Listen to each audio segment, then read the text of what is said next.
జై శ్రీరామ్ అండి. కొన్నాళ్ళుగా మీరు క్రైస్తవులు కనిపెట్టిన ఎందుకు వాడుతున్నారని కొందరు అడుగుతున్నారు. అలా అడిగే వాళ్ళంతా క్రైస్తవులు కాదు, వాళ్ళందరూ హిందువుల వీర్యానికి పుట్టినటువంటి వాళ్ళు. కాబట్టి వాళ్ళు ఏం చేయాలి? ముందు చచ్చిపోవాలి. చచ్చిపోయి కొత్త బాడీతో కొత్త పేరుతో రావాలి. అసలు క్రైస్తవులు కనిపెట్టిన వాటి విషయంలో మేము కొనుక్కుని వాడుతున్నాం. అది క్రైస్తవులు మేము చూసుకుంటాం. మేము దానం చేస్తే మీకు శరీరాలు వచ్చినాయి.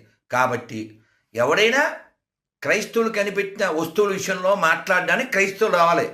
మేం మింగితే పుట్టిన నా కొడుకులు మూసుకుని కూర్చోవాలి. అర్థమైందా? గొర్రెలో హిందువుల దేవుళ్ళ పేరు లేకపోతే బతకలేరు. సర్టిఫికెట్లో హిందూ లేకపోతే బతకలేరు. కులం వాడకపోతే బతకలేరు. రిజర్వేషన్ వాడకపోతే బతకలేరు. నీతి లేని గొర్రెలారా, వెంటనే మీరు మారండి, లేదా శరీరాలు మార్చండి. భారత్ మాతకి జై. బడుకో గొర్రెలకి నై.